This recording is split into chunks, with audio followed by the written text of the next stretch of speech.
In this video, we're going to take a look at how to set up CometChat for a JavaScript ecosystem. This means how to set it up for React or Angular or Vue, or even just plain HTML. This will include doing the setup process of installing CometChat, as well as integrating it into the file and getting it initialized. Let's take a look at this right now. The first thing we're going to do is head over to the CometChat website. Here we want to head over to the developer section and to documentation. This will open up a new page, and on here we want to head to SDKs. We're going to select the JavaScript one, which is the very first one over here, and we're going to head over to the setup section, which will cover how we're going to get it up and running. The next thing you'll want to do is head back to the website and sign up for a brand new account.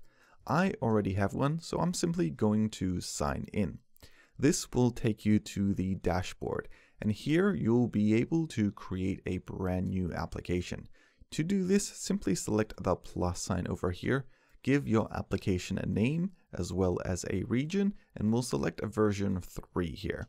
After that, add the application, and you have a couple of bits of information here. These will include things like the app ID as well as the authentication key, but we can take a look at those a little bit later on. Let's head back into the documentation over here. We're going to take our very first step now into installing CometChat and its dependencies. And we're going to do this by calling the npm install command and pulling in the library just over here. So let's open up VS Code to run this command in our project. Here I have VS Code open up. And what I'm going to do is open up the console here and paste in this command to install the latest version of CometChat. Right now we're running version 3.0.6, but your version might be a newer version, so have a look at what that currently is. This installs nice and quick, and we're ready to go. I'm going to create a new file called index.js, and we'll be using this for the project. What we'll do next is have a look at how to import it into a JavaScript file. It's actually quite simple. You just import CometChat from the CometChat library, just like this. Here we get an example of what the syntax will look like once we start using it. Now, in some cases, you might not be using Node, for example, with CometChat. You might be using it inside of a project of a HTML file. The other way to import CometChat is just with regular HTML. Let's head back into our project here and create an alternative index.html file. And what I'm going to do is paste in a basic HTML start guide, which is just running a bit of Bootstrap. I'm going to copy over this syntax here for the HTML content, and I'm going to place this here in the footer, part of the additional JavaScript. And what we're doing here is importing CometChat from the CDN library unpack, and we're going to be able to use it after we've imported it. What we're going to do now is jump into the JS file and complete most of the rest of the content just here.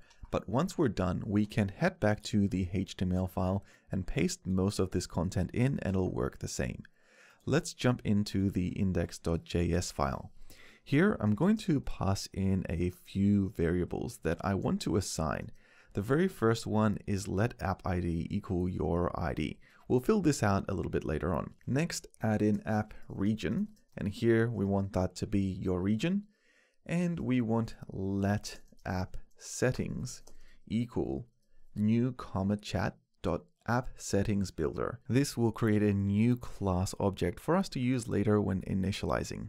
We're going to actually pass in a few additions to this. Previously, we would have had subscriber presence 4, but with version 3, we're going to call subscribe presence for all users. And here we've got the autocomplete completing that.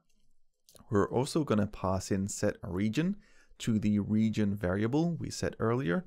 And finally, we're going to pass in auto establish the socket connection to true. Now we can run the build function to essentially pull all of this together before we initialize the application settings. We're going to call CometChat init, and here we're going to pass in the app ID as well as the app settings. Then we're going to call a function with no variables, and this is going to pass in a couple of things to let us know that it's running. The very first thing will just be an initialization success message from console log, and the other one will be an error in case it didn't work. And here we're just going to simply pass in initialization failed with the following error. This completes initializing CometChat with the application settings that we're currently setting.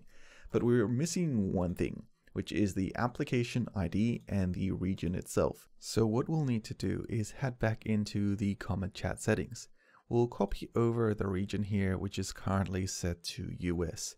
And I'm going to paste this here into the region app variable. The other is the actual app ID itself. And this is this value over here. So I'm also going to copy paste this value here into the app ID. That's basically it. We can now test out all of this code. Now this all is front-end code that basically sits on the client side.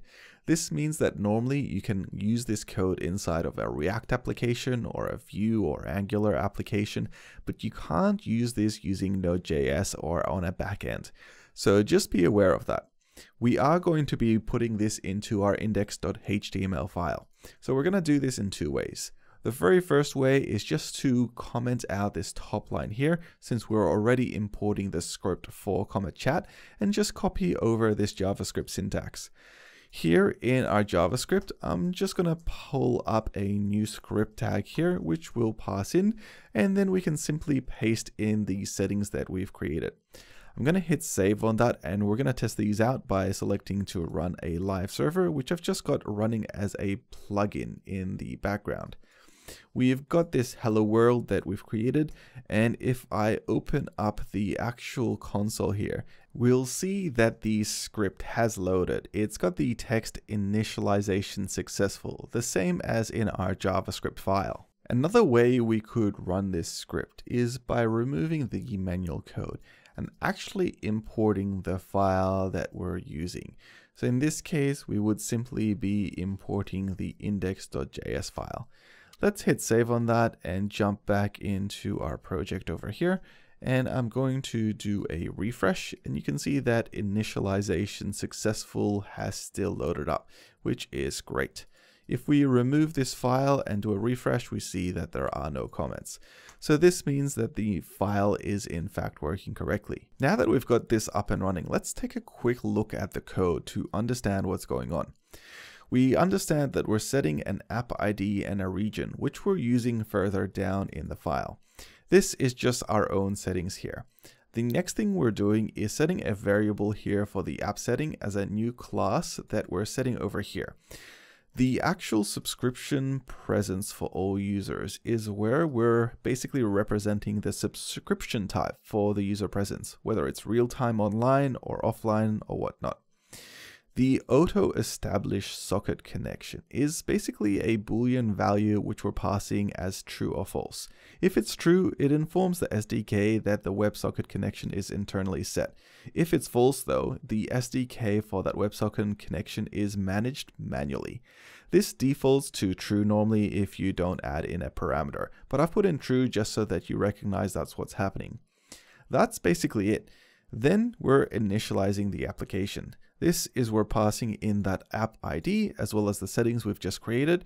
And here we can start to add in additional items that can run after the initialization of CometChat. I hope you guys enjoyed this video. If you want to see more or learn more, check out the documentation below as well as the project files. If you're looking for the next video where we'll take a look at authentication with users, just click up here and you'll be able to access that right now.